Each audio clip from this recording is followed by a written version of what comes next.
Hello everyone, start कर रहे हैं ये फाइनेंशियल सपोर्ट टू फार्मर्स। तो this topic deals with the GS3 paper. तो मीन्स GS3 का टॉपिक यहाँ से देखेंगे। एग्रीकल्चरल एक्टिविटीज़ हम देख रहे थे, तो ये एग्रीकल्चरल एक्टिविटीज़ को ये देखिए यहाँ पे एग्रीकल्चरल एंड एलिड एक्टिविटीज़। तो we will deal with this, ठीक है। सो स्टार्ट कर रहे हैं फाइनेंशियल, ये देखिए चैप्टर था फाइनेंशियल सपोर्ट टू फार्मर्स, ठीक है। और ये एक बार और मैं आपको दिखा दूँ, this is the economics of 2023 and 24 तक का अपडेट का मटेरियल है, ठीक है। चलिए आइए कंटिन्यू किया जाए। देखिए फाइनेंशियल सपोर्ट मतलब पैसा वैसा देना, ठीक है। क्रेडिट की बात यहाँ की जा रही है, किसकी बात की जा रही है यहाँ पे? क्रेडिट की बात की जा रही है, पैसा देना, ठीक है। मॉनेटरी टर्म्स की बात कर रही है, मॉनेटरी टर्म्स का financial support and all that. तो ये सारी यहाँ पे बातें हो रही है to farmers at a glance, ठीक। तो स्टेटस क्या है अभी, प्रेजेंट स्टेटस और सिनारियो देखा जाए क्या है फाइनेंशियल स्टेटस के बारे में। देखिए मोर देन 11 करोड़ फार्मर जो हैं जिनको फाइनेंशियल बेनिफिट्स अभी तक मिल चुका है। अप टू रुपीज़ देखिए 2.81 लाख करोड़ के ऊपर, कितना 2.81 लाख करोड़, लगभग 3 लाख करोड़ मान के चलिए तक PM किसान के अंडर ये टिल फरवरी 2024 तक मिल चुका है, ठीक। तो ये फाइनेंशियल हेल्प मिल चुकी है फार्मर्स को। और ये जो है ओवरऑल 2 से 2.5% इज़ प्रोवाइडेड एज सब्सिडी। तो जो सब्सिडी दी जाती है, ठीक है, डायरेक्ट सब्सिडी दी जाती है, कुछ इनडायरेक्ट सब्सिडीज़ होती हैं। डायरेक्ट है पैसा वैसा भेज दिया तो सब्सिडी हो गई है, ठीक है। इस तरह से इनडायरेक्ट सब्सिडीज़ हैं, फर्टिलाइज़र के ऊपर है और भी चीज़ें, तो वो कॉस्ट में ऐड हो जाती है, ठीक है। अब यहाँ देखिए सब्सिडी यहाँ के annually in the form of fertilisers पे सब्सिडी लग गई है, फर्टिलाइजर फ्री में दे दिया, क्रेडिट दे दिया कुछ। क्रॉप का इंश्योरेंस है, ठीक है। क्रॉप इंश्योरेंस जैसे आप गाड़ी का इंश्योरेंस कराते हो तो वैसे क्रॉप का इंश्योरेंस कराना पड़ता है, ठीक है, जिसमें आपको एक प्रीमियम रेट देना पड़ता है। प्रीमियम कम अमाउंट होता है, एक कंपनी को आप देंगे या, ठीक है, अब वो सारा बेयर कर लेगी, ठीक है, प्रीमियम अमाउंट दे दिए। अब या मान लो कोई भी सीजनल वेरिएशन हुआ, ठीक है, और बारिश नहीं हुई सीजनल चेंजेस की वजह से, या मानसून नहीं आया, नो मानसून, तो ये सारी चीज़ों में मानसून या कम आया, पानी वानी कमी, तो ये अगर क्रॉप लॉस हो रहा है सब चीज़ों की वजह से, क्रॉप लॉस, तो आपने अगर इंश्योरेंस लिया हुआ है तो आप प्रीमियम जमा कर रहे हो तो ये कॉस्ट बेयर करेगी ये कंपनी, ठीक। तो क्रॉप इंश्योरेंस या सरकार, फिर सरकार भी सब्सिडी के फॉर्म में इस कंपनी को पैसा दे दी थी, लो भाई साहब ये तुम रख लो। तो ये सारी चीज़ें, प्राइस सपोर्ट सिस्टम है, ठीक है, जैसे मिनिमम सपोर्ट प्राइस है दे दिया गया। अब किसान है, ये किसान हो गया फार्मर, इसने प्रोडक्ट अपना बेचा, इसने सेल किया, तो इसको प्राइस मिनिमम मार्केट में नहीं मिल रही है, तो ठीक है, इसकी डिमांड मान लो कम हो गई, ठीक है, तो एक मिनिमम प्राइस रख दिया जाता है, मिनिमम सपोर्ट प्राइस, कि भाई इतना तो सरकार आपको दे ही देगी, ठीक है, बढ़ा के देती है सरकार।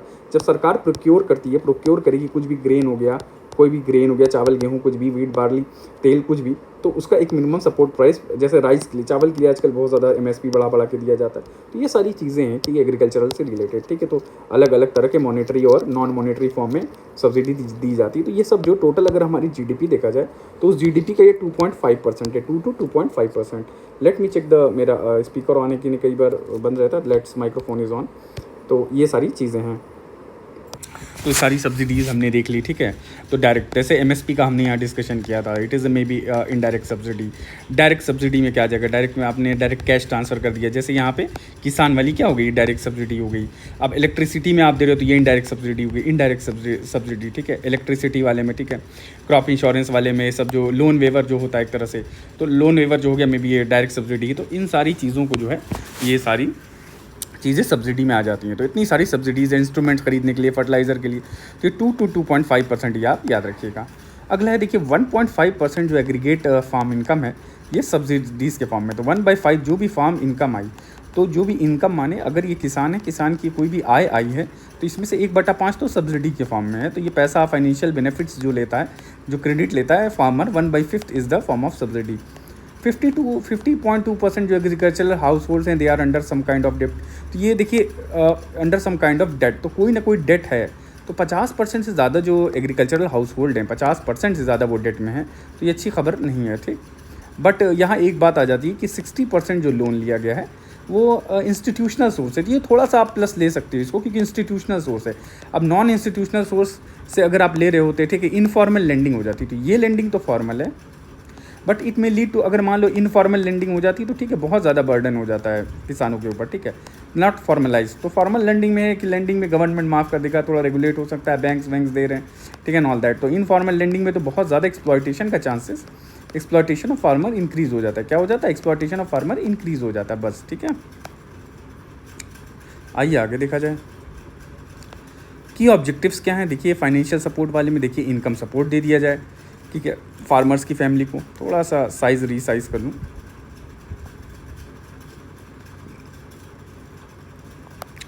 इसमें इनकम सपोर्ट दे दिया गया किसको, लैंड होल्डिंग फार्मर्स को सपोर्ट दे दिया गया, फैमिलीज़ को, ठीक है। और इररिस्पेक्टिव ऑफ द साइज़ को नहीं दे। फिर supplement financial needs of farmer, और भी जो इनकी फाइनेंशियल नीड को क्या है वो ध्यान में रखा गया, ठीक। ये सारी चीज़ें हैं। वे फॉर वेरियस इनपुट्स, तो कई एग्रीकल्चर इनपुट्स रिक्वायर्ड होते हैं related to agriculture and related activities. तो बहुत सारे इनपुट्स हैं जिनकी ज़रूरत होती है। तो एग्रीकल्चर इनपुट में क्या क्या आ जाएगा, जैसे आपकी यहाँ पे सीड आ गया, आपको सीड चाहिए, आपको फर्टिलाइज़र चाहिए, ये सब इनपुट में आ जाएगा। आपको मशीनरीज चाहिए, फार्म मशीनरी चाहिए होती है ना, ट्रैक्टर वैक्टर बड़े बड़े और भी मशीनरी, धान काटने वाली, इरीगेशन वाटर चाहिए, ठीक है। और क्या हुआ, इनपुट्स में आपको लेबर भी चाहिए, तो ये लेबर भी इनपुट में ही आ जाएगा। तो ये सारी चीज़ें जो हैं एग्रीकल्चर इनपुट्स में आ जाती हैं, ठीक है। और खाद वाद, तो ये सब सारी चीज़ें हैं ये। आइए आगे देखा जाए तो, और इसमें क्या होता है कि एक मिनट थोड़ा सा, प्रोवाइडिंग एडिशनल इनकम दिया जाए तो कि farmer remunerative and doubling farmer income, तो फार्मर को कुछ ना कुछ फॉर्म में फाइनेंसेस दिया जाए और डबल किया जाए इनकी इनकम को। कुछ इनिशिएटिव्स और स्कीम्स देख लीजिए कौन कौन सी हैं। तो इंक्रीज सब्सिडी है, फर्टिलाइज़र पे सब्सिडी बढ़ा दी गई है, देखिए ये भी ये इनडायरेक्ट सब्सिडी थी, ठीक है, इनडायरेक्ट सब्सिडी थी। टू इंश्योर फेयर प्राइस, जो भी किसान ऐसा अफोर्डेबल प्राइस हो जाए, ठीक है, अफोर्डेबल भी हो जाए किसान के लिए, ये प्राइस दिया जाने लगा, ठीक है। और ट्रांसपोर्ट और मार्केटिंग असिस्टेंस दिया जाए। ट्रांसपोर्ट मतलब भाई लॉजिस्टिक्स का सपोर्ट, ठीक है, कि भाई ट्रांसपोर्ट सपोर्ट मिल जाए गवर्नमेंट की तरफ से। देन मार्केटिंग असिस्टेंस हो जाए, मार्केट मिल जाए, ठीक है, कि ये अपना सेल कर सकें, ठीक है, एग्रीकल्चरल प्रोड्यूस को for specified agriculture product to mitigate. अब देखिए फ्रेट डिसएडवांटेज ना, ये ट्रांसपोर्ट आ जाएगा, और स्टोरेज और ये सब फैसिलिटी, और ऑन इंटरनेशनल कंपोनेंट, खासकर एक्सपोर्ट के मामले में, ठीक है। जैसे यहाँ भी देखिए फार्मर्स कनेक्ट पोर्टल है कि यहाँ पे ये एफपीओस को या फार्मर्स प्रोड्यूसर ऑर्गेनाइजेशंस को, कोऑपरेटिव्स को इंटरेक्ट कराता है एक्सपोर्टर के साथ। तो ये एफपीओस में हमने पिछले लेक्चर में पढ़ा है, ग्रुप ऑफ इंडिविजुअल्स आ गए, ठीक है, और ये on the behalf of farmers work करते हैं, इनको हेल्प प्रोवाइड करते हैं, नॉलेज देते हैं, डेटा प्रोवाइड करते हैं, फार्मर्स के फैसिलिटेटिव ऑर्गन है ये पूरा एफपीओ। अब ये जो है कोऑपरेट करता है एक्सपोर्टर के साथ, तो अल्टीमेटली एफपीओस ये फार्मर्स हैं, दे लिंक्ड विद द एफपीओ से ये लिंक हो रहा है, ठीक है। And they help out farmers in export and import and all that, सारी सर्विसेज प्रोवाइड करने में दे हेल्प आउट मेनली। एफपीओस के बारे में हमने लेक्चर पिछला वाले में आप देख लीजिएगा, काफ़ी एक्सप्लेन किया हुआ। फिर यहाँ आगे देखते हैं क्या है, एग्रीकल्चरल, देखिए असिस्टेंस टू एग्रीकल्चरल प्रोडक्ट मिले एक्सपोर्ट, तो कोई भी जो एग्रीकल्चर प्रोडक्ट आपको एक्सपोर्ट करना है उसको असिस्टेंस मिले, ठीक है। तो इस एग्रीकल्चरल प्रोडक्ट में क्या क्या आ जाएगा, वेट अ मिनट। तो जैसे कि असिस्टेंस टू क्या लिखा हुआ है, एग्रीकल्चरल प्रोडक्ट एक्सपोर्टर, ठीक है, अंडर एक्सपोर्ट प्रमोशन स्कीम है, या एपीडा MPEDA है, टी बोर्ड है, ये सब जो है ये सब स्कीम्स है, और ये लोग हेल्प आउट करते हैं। एपीडा हो गया, MPED किसमें, एग्रीकल्चरल प्रोडक्ट के एक्सपोर्ट में, या अलाइड सर्विसेज जैसे कि फिशरीज़ हो गया, मरीन प्रोडक्ट्स हो, तो MPED मरीन प्रोडक्ट्स के लिए। अभी हम आगे देखते हैं डिटेल में, जैसे मान लो फिर एग्री स्टैक का क्रिएशन हो गया, ये सब अभी हम देखते हैं। जैसे पहले आइए मरीन प्रोडक्ट्स के बारे में देखा जाए। MPED ये क्या है, प्रीलिम्स भी कवर करेगा। तो marine products export development authority है, ये कब बना था, इट इज़ स्टैच्यूटरी बॉडी। सबसे पहले याद रखिए statutory body, section 4 of NPEDA act 1972 में बना हुआ है, ठीक है। तो marine products export development authority, ठीक है, marine product export development authority के अंतर्गत ये बना हुआ है। देन वी हैव, इसका पहले नाम था marine product export promotion council, पर इसका फिर जो 1961 में बनी हुई थी ये एजेंसी, तो एक्सपोर्ट प्रमोशन काउंसिल, बाद में इसका नाम बदल के 1972 में MPDA रख दिया गया। Marine products export development authority कब रखा गया, ये 1972 में नाम बदल दिया गया, याद रखिएगा। इट्स नोडल एजेंसी फॉर, किस लिए इंपॉर्टेंट है ये, holistic development of seafood industry का होलिस्टिक ओवरऑल डेवलपमेंट के लिए इंडिया में MPEDA का गठन हुआ है। और इसका फोकस क्या है, मार्केट प्रमोशन, भाई इसका जो प्रोडक्ट है मरीन प्रोडक्ट्स को प्रमोट किया जाए, भाई एक्सपोर्ट किया जाए, ठीक है, तो इससे कुछ इनकम जनरेट हो। Mainly we have to generate income from all this products, ठीक है। देन कैप्चर फिशरीज, मछली पकड़ना कल्चर करना, इनका प्रोसेसिंग इंफ्रास्ट्रक्चर, मछली को प्रोसेस करके ऐसा प्रोडक्ट बनाया जाए जो कंज्यूमेबल हो और लोग उसको बाहर कंज्यूम कर सकें। वैल्यू एडिशन करना मछली प्रोडक्ट में, ठीक है। आप अपने से कुछ, आप मछली डायरेक्ट रॉ लिया, उसमें आप मसाला तेल वेल लगा के फिर उसको आपने एक्सपोर्ट कर दिया, वो कंज्यूमेबल हो गया, उसका टेस्ट बढ़ गया, या उसको और वैल्यू एडिशन करके उसका कोई प्रोडक्ट यूज़ कर लिया, that's all. Quality control, research and development, तो क्वालिटी तो आपको अच्छा, MPEDA अगर जिम्मेदारी ले रहा है MPEDA कि उसको एक्सपोर्ट करना है ऑल दैट, तो it has to maintain the quality also, and they have to do research and development. Why research and development, ताकि और इसको इस इंडस्ट्री या मार्केट को बढ़ाया जा सके और इसका और प्रोडक्ट जो है अट्रैक्टिव बनाया जा सके, जो भी मरीन प्रोडक्ट्स हैं, to make it more attractive, ठीक है, और बाहर के लोग कंज्यूम कर सकें इसको, ठीक। और इसमें research and further research and development, देखिए कुछ जैसे आप इनोवेशन वैल्यू एडिशन में, अगर आपको मैं नहीं समझ में आया बहुत लोगों को, अगर एक मिनट, वैल्यू एडिशन की अगर बात किया जाए तो अगर फ़िश का वैल्यू एडिशन होगा तो क्या क्या हो सकता है वैल्यू एडिशन में। जैसे आप वैल्यू एडिशन में फ़िश का सॉस बना लिया, तो एक मछली थी तो उसको आपने मॉडिफाई किया, ठीक है, उस प्रोडक्ट को मॉडिफाई करके फ़िश सॉस बना लिया, फ़िश बॉल्स बना लिया, फ़िश केक बना लिया, ठीक है, बहुत सारे प्रोडक्ट्स बन सकते हैं, ठीक है, fish fingers, fish noodle, fish biscuit, fish nuggets, ये सारी चीज़ें हैं, कुछ आइटम्स हैं, तो इस मॉडिफाई करके आपने ये सब प्रोडक्ट बना लिए, ठीक है। देन फ्राइड फ़िश है, फ़िश बॉल, फ़िश सॉसेजेस हैं, तो फ़िश सॉसेजेस भी आ जाएगा, तो ये सारा क्वालिटी कंट्रोल करना और ये सब सारी चीज़ें।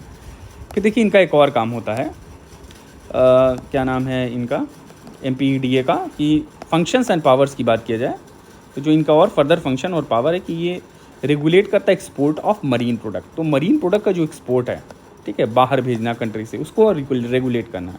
एंड टेक ऑल मेजर्स, वो सारे मेजर्स लेना, ठीक है, स्टेप्स लेना दैट फॉर इंश्योर हो sustained quality sea food export.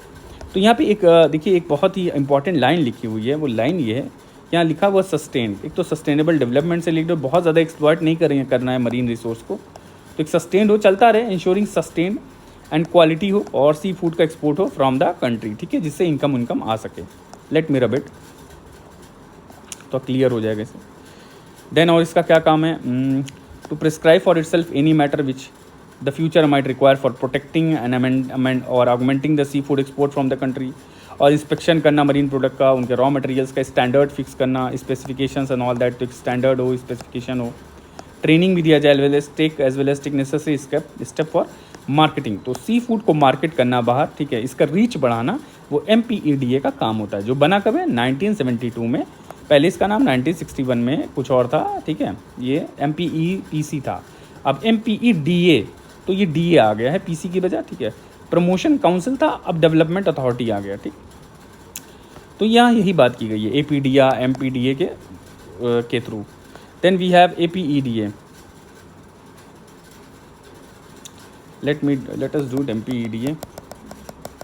तो इसी तरह से APDA भी एक ऑर्गेनाइजेशन है, एग्रीकल्चर प्रोडक्ट का एक्सपोर्ट डेवलपमेंट ऑर्गेनाइजेशन है। जिस तरह से APDA MPDA फॉर्म हुआ था वैसे APDA फॉर्म हुआ। Then tea board is there, ठीक है, ये सारा। टी बोर्ड का बताइएगा हेड क्वार्टर कहाँ है, ये पूछ चुका एग्जाम में, ठीक है। टी बोर्ड का UPSC में एग्जाम आया था, तो उसमें टी बोर्ड पूछा था प्रीलिम्स में, मे बी 22 में शायद। अब एग्री स्टैक के बारे में देखते हैं। एग्री स्टैक क्या है यहाँ पे। Agri stack it built a digital data stack of information like land records. तो एक डेटा है इन्फॉर्मेशन। आइए एग्री स्टैक के बारे में देखते हैं क्या। देखिए एग्री स्टैक में दिखाता हूँ। अब एग्री स्टैक में है क्या कि मान लीजिए किसान है, एग्री स्टैक में ये आ गया किसान, ठीक है। अब एग्री स्टैक में होता क्या है, एग्री स्टैक जो एक प्लेटफॉर्म बनाया गया, ठीक है, एक सिंगल यूनिफाइड प्लेटफॉर्म है, इट्स अ यूनिफाइड प्लेटफॉर्म। अब इस यूनिफाइड प्लेटफॉर्म में क्या होगा, क्यों ऐसा किया जाएगा, फार्मर से रिलेटेड एक यूनिफाइड प्लेटफॉर्म बनाया, ठीक है। फार्मर से जुड़ी सारे स्टेक होल्डर्स इसमें आ जाते हैं।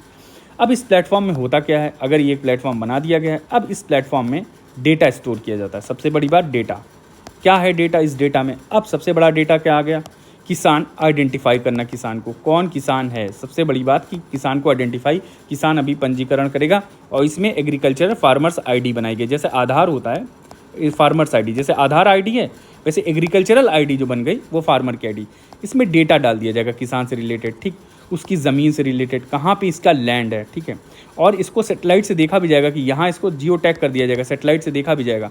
फिर इसके लोन इसने कितना लिया है, ये किसान क्या बो रहा है, क्या शो कर रहा है फील्ड में, ठीक है, कौन सी क्रॉप कर रहा है, कौन सी सब्सिडी लिया है, किस क्रॉप के लिए सब्सिडी लिया है, ठीक है। और क्या इसको सेटेलाइट से देखा जाएगा कि ये इस जिस चीज़ के लिए सब्सिडी लिया है क्या उस क्रॉप को ग्रो कर रहा है कि नहीं, वेदर इज़ नॉट ग्रोइंग और नॉट। तो ये सारी चीज़ें जो है डेटा इन्फॉर्मेशन आ जाएगा। अच्छा इसमें एक तो फार्मर से रिलेटेड डाटा आ गया, और इसमें क्या डाटा आता है, एक और ले लीजिए डेटा आएगा। इसमें सॉइल के बारे में डेटा आएगा, सीजनल वेरिएशन के बारे में डेटा होगा, पेस्टिसाइड्स के बारे में डेटा होगा, फर्टिलाइजर इंडस्ट्रीज़ के बारे में डेटा होगा, पेस्टिसाइड कहाँ बनता है उसका डेटा होगा, सॉइल के बारे में डेटा होगा, सीजनल वेरिएशन के बारे में, लोन्स के बारे में डेटा होगा, गवर्नमेंट स्कीम्स कौन कौन सी ली हैं। तो अब जिसमें लोन लेना है तो लोन भी किसान जो है फार्मर्स आसानी से लोन यहाँ से ले सकता है। कैसे, फिजिकलनेस ख़त्म कर दिया। अब जैसे किसान है, इसको लोन लेने जाना है तो ये बैंक में जाएगा, ठीक है। इसमें तो फिजिकली चल के या ऐसे करके जाना पड़ेगा। बट इस प्लेटफॉर्म पे क्या है, ये ऑनलाइन प्लेटफॉर्म है, डिजिटल प्लेटफॉर्म। इस ऑनलाइन प्लेटफॉर्म पे जो किसान है ये लोन के लिए अप्लाई कर देगा बैठे बैठे। अब यहाँ से ये जो बैंक है ये इसको चेकआउट करेगा, ठीक। यहाँ से बैंक चेक करेगा कि अच्छा इसको लोन देना है, अच्छा इनकी सारे प्रायोरिटीज़ और सारा क्लियरेंसेस दिखाएगा। क्यों? क्योंकि बैंक को सारा डेटा मिल जाएगा। ऐसे डेटा इसको जाके देना पड़ता, यहाँ बैंक को सारा डेटा मिल जाएगा। अब जो ज़मीन होती है वो रजिस्ट्री ऑफिस में उसका रजिस्ट्रेशन होता है सब रजिस्ट्रार के पास। तो ये जो है एग्री स्टैक यूज़ करके, अब जैसे बैंक करेगा सब रजिस्ट्रार से भी ये कंसल्ट करेंगे रजिस्ट्री ऑफिस से, तो ये जो सब रजिस्ट्री ऑफिस है ये भी जो है इसको क्या करना पड़ेगा, ये एग्री स्टैक पे जाएगा। इन्होंने कोई प्रोविज़न भेजा इनको लोन देने के तहत, एग्री स्टैक पे सब रजिस्ट्रार जाएगा और क्रॉस चेक कर लेगा कि हाँ इनकी ज़मीन उमीन है, ठीक है, तो लोन देना है, कोलैटरल मैनेज करना है जो भी, तो वह इस तरह से आसानी से बैंक नहीं जाना पड़ेगा। तो इंटरफेस तो, और इससे जो फ्रॉडलेंट एक्टिविटीज़ भी कम हो जाएगी। कोई भी फ्रॉड हो रहा है फार्मर की तरफ से, कोई फार्मर की तरफ से फ्रॉड हो गया, झूठा मूठा दिखा दिया, ठीक है। हालांकि ये सारी चीज़ें ईजी कर दिया गया है इस ऑनलाइन प्लेटफॉर्म से, एक्सेस ईजी हो गया और किसान को लोन होना आसानी से। अच्छा एक बात और है कि लोन देने के लिए जो किसान है इसके पास ऑप्शंस ज़्यादा खुल जाएंगे, मोर ऑप्शंस, क्योंकि कई बैंक्स होंगे जिनको एक पर्टिकुलर रेट पे लोन ऑफर करेंगे। जैसे बार्गेनिंग होती है, तो अभी जैसे पहले जा रहा था बैंक के पास किसान परेशान हो रहा था, तो बैंक पे किसान जा रहा है और यहाँ जाकर के बैंक में परेशान हो रहा है, पर यहाँ मल्टीपल बैंक्स के ऑप्शन खुल जाएंगे। किसके खुल जाएंगे? मल्टीपल बैंक्स के ऑप्शन खुल जाएंगे। तो ये जो किसान है इसके लिए मल्टीपल बैंक्स के ऑप्शन खुल जाएंगे और सब अपना बार्गेनिंग करके इसको कहेंगे भाई हमारे से ले लो, हमारे से ले लो, हम तुम्हें कम प्राइस में देंगे। तो देखो फार्मर की यहाँ बार्गेनिंग पावर बढ़ गई। तो फार्मर की इस प्लेटफॉर्म से क्या, एक तो फिजिकली जाना माना ये सब दिक्कत, परेशान होता मिडिल मैन, पैसा वैसा, अब देखिए रजिस्ट्री ऑफिस में जा रहा है, उधर कुछ फॉर्मेलिटीज़ हैं तो वहाँ पैसा वैसा दे रहा है, तो ये सारी चीज़ें रिड्यूस हो गई। बार्गेनिंग पावर जो है किसान का, तो यहाँ बार्गेनिंग पावर बढ़ गया। चलिए आइए एग्री स्टैक और दिखाते हैं आपको डायग्राम से क्या। अच्छा ये मैंने रब कर दिया, चलिए मैं छोड़ देता हूँ ऐसे, आप स्क्रीनशॉट ये चाहें तो इसका पेज वेज का ले सकते हैं, वैसे कोई काम का तो लग नहीं रहा। चलिए आइए, जैसे यहाँ पे आइए एग्री स्टैक में क्या क्या होता है आइए दिखा दें। तो प्लीज़ स्पीड तेज़ रखिएगा, ठीक है, थोड़ा सा ऐसे टाइम लग जाता है। अब देखिए डाटा बेस है यहाँ पे किसानों का, रेजिडेंट्स लिखा है ना, तो अब यहाँ पे किसान का इनका आधार नंबर होगा, यहाँ पे रेजिडेंट्स का डाटा होगा, फिर डेमोग्राफी यूज़ किया जाएगा, मेल है फीमेल है, जगह देखी जाएगी, ठीक है, और ये सारी चीज़ें, इनको यूनिक आईडी प्रोवाइड किया जाएगा, डाटा बेस फार्मर का दिया जाएगा। इसको और क्या कहा जाता है? इसको कहा जाता है यूनिफाइड फार्मर सर्विस, थोड़ा सा यूनिफाइड फार्मर सर्विस इंटरफेस। तो ये यूपीआई की तरह है, ठीक है, बस इसका नाम दे दिएगा UFSI, ठीक है। UFSI का मतलब क्या हो गया? Unified farmer service interface. तो ये एक ऑनलाइन प्लेटफॉर्म हो गया एक तरह का, ठीक है ये। अब इसमें देखिए इसमें कोलैबोरेशन भी है, तो ये सारी चीज़ें हमने अभी देख लिया। तो गवर्नमेंट और प्राइवेट प्लेयर ये सब रोल प्ले करेंगे। तो आइए एक और डायग्राम दिखाते हैं आपको। अब ये देखिए आप, अब ये फार्मर्स आ गए यहाँ पे,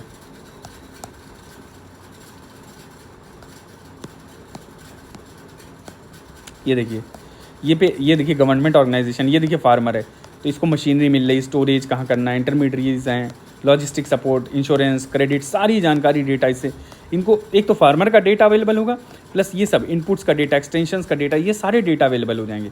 अब ये मार्केट का भी डेटा इनको मिलेगा, कहाँ से एक्सपोर्ट करना है, कहाँ ये पब्लिक प्रिक्योरमेंट में, कमोडिटी मार्केट, ये सब एक्सेस होगा फार्मर्स को इससे। और गवर्नेंस में भी ये हेल्प आउट होगा। अब गवर्नमेंट कहाँ सब्सिडी गवर्नेंस दे रही है, इरीगेशन में क्या दे रही है, डायरेक्ट बेनिफिट क्या है, इन्वायरमेंट, ओपन डेटा होंगे, रिसर्च प्लानिंग क्या है गवर्नमेंट की, ये सारा देखो एक इंटरफेस, इंटरलिंक जो है इंटरफेस बन गया है पूरा, तीनों, फार्मर का, मार्केट का, और इनको क्लब किया जाएगा, ठीक है। अभी तो धीरे धीरे काम चल रहा है इसके ऊपर में भी, कंप्लीट शायद हुआ है कि नहीं। तो ये सारी चीज़ें आ गई इसमें। अच्छा एक चीज़ और मैं आप लोगों को दिखाऊं, यहाँ पे देख लीजिए, यहाँ पर्सनल डिटेल होगी यहाँ पे किसान के बारे में, ठीक है, लैंड की डिटेल होगी उसकी, तो मैंने जो अभी कहा था, तो पर्सनल डिटेल होगी, यहाँ लैंड की डिटेल होगी, लोकेशन प्लॉट देखा जाए, क्रॉप डिटेल होगी, कौन सा क्रॉप उगा रहा है क्या, सॉइल हेल्थ डिटेल दिखी जाएगी, ठीक है, वेदर डिटेल है, ये सब सारी चीज़ें हैं। तो सब एक सिंगल प्लेटफॉर्म पे ये सारी चीज़ें अवेलेबल हो जाएंगी। तो आइए एक बार पढ़ लिया जाए एग्री स्टैक के बारे में। एक मिनट,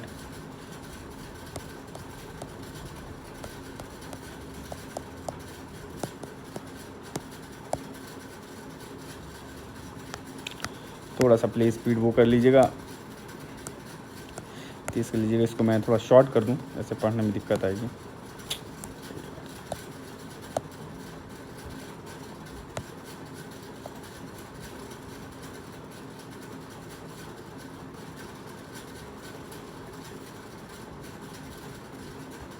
चलिए, तो क्या है एग्री स्टैक? क्या है? एक कलेक्शन ऑफ टेक्नोलॉजीज है, डिजिटल डेटाबेस है।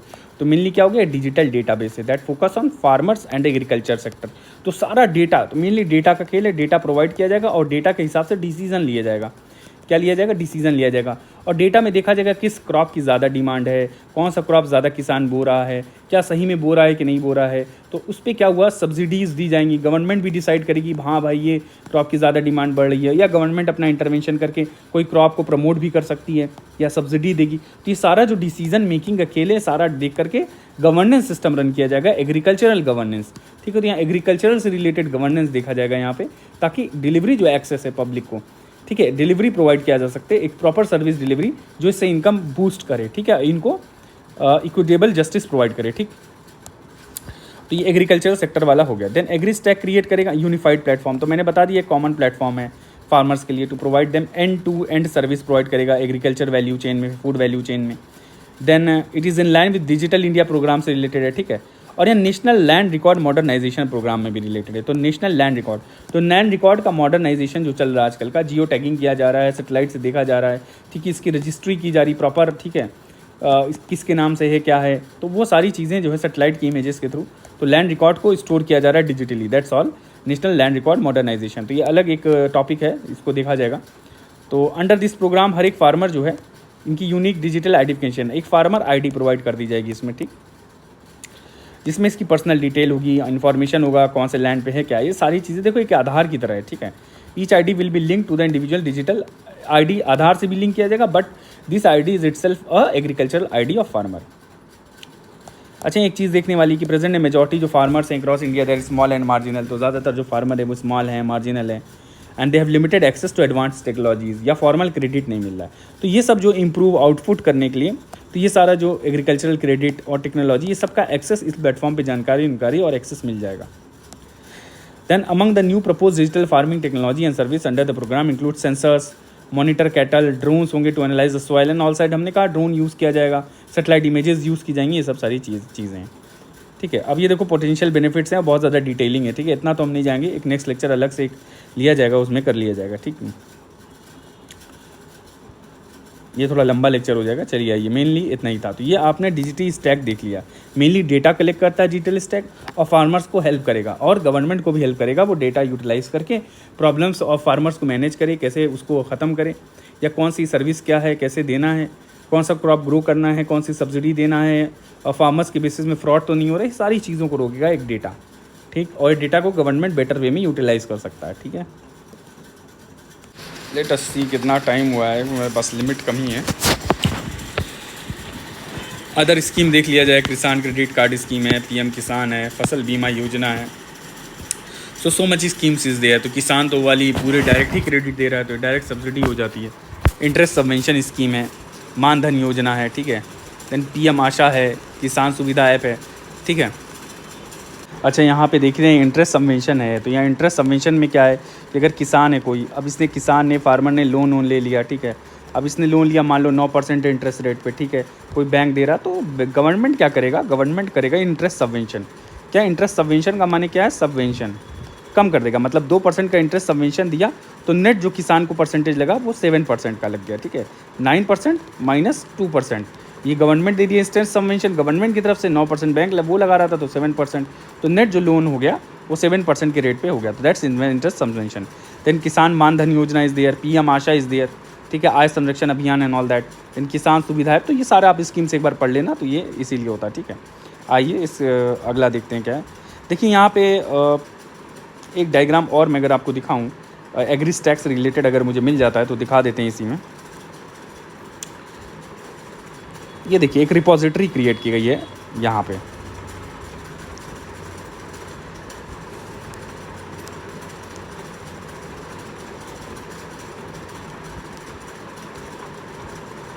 यहाँ आप देख रहे हैं क्रॉप रजिस्ट्री लिखा हुआ है, या फार्मर्स रजिस्ट्री। यहाँ पे देखिए, यहाँ पे क्रॉप रजिस्ट्री है फार्मर वाली, देखिए। और यहाँ पे देखिए फर्टिलाइज़र्स हैं, तो फर्टिलाइज़र होलसेलर के बारे में है। अब यहाँ फार्मर रजिस्ट्री, जियो रेफरेंस्ड विलेज मैप भी है, क्रॉप जोन रजिस्ट्री है, कौन कौन सा रजिस्टर बनाया गया, क्रॉप जोन, इतने सारे डेटा हैं क्योंकि डेटा बहुत ज़्यादा है, तो अलग अलग रजिस्ट्री बनाई गई है। अभी और रजिस्ट्री बनाने की ज़रूरत है। ठीक है, यहाँ पे जियो रेफरेंस्ड विलेज मैप दिया गया है, फार्मर, तो इतनी सारी इन्फॉर्मेशन मिलेगी। देखिए फर्टिलाइज़र के बारे में, होल सेलर के बारे में, पेस्टिसाइड और पेस्टिसाइड डीलर के बारे में। देन यहाँ पे फर्टिलाइज़र मैन्युफैक्चरर कौन है, रिटेलर कौन है, तो या रिटेलर के बारे में जानकारी है, मैन्युफैक्चरर लेबोरेटरीज़ के बारे में, ठीक है। सीड डीलर्स या सीड से रिलेटेड फर्टिलाइज़र वेयर हाउस कौन से हैं, फर्टिलाइज़र इंपोर्टर कौन है, पेस्टिसाइड होलसेलर, तो ये सारी इन्फॉर्मेशन जो है यहाँ पे मिल जाती है, ठीक। तो देखिए बहुत बड़ा प्लेटफॉर्म है कि ये हो गया, ठीक है, इन्फॉर्मेशन का। आपकी यूनिफाइड प्लेटफॉर्म है, इसका नाम ही यूनिफाइड प्लेटफॉर्म। चलिए आइए आगे देखा जाए। अच्छा यहाँ देखिए एक एड ऐप आया है जिसको अभी देखेंगे हम लोग, तो यहाँ पढ़ लेते हैं। AIDE app is aims to revolutionise the enrolment process, bringing it directly to the doorstep of farmers, ठीक है। और this door to door environment ensures seamless and transparent process, making crop insurance more accessible. तो crop insurance के बारे में है कि crop insurance को एक्सेसिबल बनाना और कन्वीनियंट बनाना फार्मर्स को, और डोर टू डोर एनरोलमेंट होगा, ठीक है, एड्स ऐप की मदद से, AIDS, ठीक है। चलिए अब इसमें देखा जाए, जो हम पढ़ रहे थे फाइनेंशियल स्कीम के बारे में, फाइनेंशियल सपोर्ट के बारे में, तो इसमें कुछ देखा जाए कि इसमें क्या कंस्ट्रेंट्स क्या क्या है। ये कंस्ट्रेंट्स देखिए फार्मर्स कंस्ट्रेंट क्या है यहाँ पे, फार्मर डिस्ट्रेस में है, ठीक है। क्यों भैया, इनपुट कॉस्ट बढ़ रहा है, सब्सिडी सरकार दे रही है, ये सब चीज़ें, फिर भी लो प्रोडक्टिविटी है, ठीक है, प्रोडक्टिविटी फार्मर की कम है, उपजाऊ नहीं है ज़मीन, इनडेप्टेडनेस है, लोन वोन लेके बैठा है, मानसून वैगरीज, कभी मानसून आया कभी नहीं आया, तो दिस सीजनल वेरिएशन, तो सीजनल वेरिएशन से दिक्कत आ जाती है। रेमुनरेटिव आउटपुट प्राइस भी नहीं मिल रही है जितना इसको चाहिए, तो लैक ऑफ फार्मर डेटाबेस, तो इसीलिए डेटाबेस एग्रीस्टैक के थ्रू बनाया गया कि फार्मर डेटाबेस नहीं है। अगर एक फार्मर डेटाबेस होगा तो इसी हिसाब से पॉलिसी बनेगी गवर्नमेंट की, तो गवर्नमेंट पॉलिसी बनेगी, एनालाइज कर सकती है गवर्नमेंट, ठीक है। तो ये सारी चीज़ें, एनालिटिकल पावर बढ़ जाएगी सरकार की, ठीक है, ताकि कैसे आप अपने सर्विस प्रोवाइड कर सकें, और फार्मर्स को भी ज़्यादा जानकारी मिलेगी। फार्मर्स के नॉलेज में, इन्फॉर्मेशन में जब बढ़ोतरी है, देखिए इन्फॉर्मेशन बहुत ज़रूरी है, डेटा आपके पास होना चाहिए, तभी तो आप डिसीजन मेकिंग करोगे। तो फार्मर्स के बाद इन्फॉर्मेशन होगा तो इनके डिसीजन मेकिंग भी इम्प्रूव हो जाएगी, ठीक है, ये सारी चीज़ें। फिर यहाँ पे देखा जाए इनके पास फाइनेंशियल रूम जो देखा जाए, inadequate financial room, they are financial room available to government results, ठीक है, in creation of trade off between the farmer support and agri investment. तो गवर्नमेंट के पास पैसे या क्रेडिट की कमी है थोड़ा, इसकी बात यहाँ पे कही गई है कि देयर इज इनएडिक्वेट, एक मिनट रब कर दूँ, देयर यहाँ पे लिखा हुआ है ना, देयर इज इनएडिक्वेट, कहाँ गया, हाँ, तो there is inadequate financial room. Financial room मतलब स्पेस, फाइनेंस करने की जगह, भाई बजट में से कितना देगा, एक लिमिटेड ही तो देगा गवर्नमेंट के पास। That result in creation of a trade off between farmer support and agriculture investment, ठीक है। फिर one side fits all approach, भैया एक जैसा आप नियम कानून नहीं लगा सकते। देखो there is a geographical variation in the country, there is a geographical variation, ठीक है। फूड हैबिट अलग अलग, स्टेट की अलग अलग है, food habit in different states is different, ठीक है। और ज़मीन अलग अलग है, demand in different states of different food product is different, ठीक है। और प्रोडक्टिविटी किसी क्रॉप की, प्रोडक्टिविटी ऑफ क्रॉप, देखिए this is different in different state, वही मैंने कहा, this climatic variations in states. तो ये सारी चीज़ें हो करके, ठीक है। नंबर ऑफ जो जिसमें लैंड होल्डर्स की बात किया जाए तो लैंड होल्डर्स भी वेरी करते हैं, लैंड होल्डर्स वेरी, ठीक है, किसी के पास कम है, ज़्यादा है, किसी स्टेट में बड़े लैंड होल्डर है, किसी में छोटे। तो वन साइड आप फिट ऑफ अप्रोच ऑल नहीं कर सकते, अलग अलग रिक्वायरमेंट्स के हिसाब से आपको पॉलिसीज़ बनानी पड़ेंगी। तो government has to make to policies according to the requirements of different states seeing the condition. तो यार ऐसा थे, चावल पे आपने लगा दिया एक प्रमोट करने की एक जगह पे सब्सिडी लगा दिया, कहीं और लगा ही नहीं, जहाँ की अब भाई कोई और प्रोडक्ट है वहाँ का उपजाऊ है उस ज़मीन के लिए, ठीक है, और वो एक्सपोर्ट में भी अच्छा है पर आप सब्सिडी नहीं दे रहे हो। तो वो सारी one size does not fit all approach. देखिए यहाँ पे, हाँ, तो यहाँ पे कहा गया कि डेवलपमेंट में development of evidence based financial solution हो, किस बेस पे हो, एविडेंस बेस्ड, ठीक है। ऐसे नहीं कि आपने बस सब्सिडी लगा दी, एक एविडेंस बेस्ड फाइनेंशियल सॉल्यूशन हो कि कौन सा क्रॉप ग्रो हो रहा है, कौन सा डिमांड में है, सॉइल की क्वालिटी देखा जाए, ठीक है, to address the challenges with better understanding of farmer and a specific need.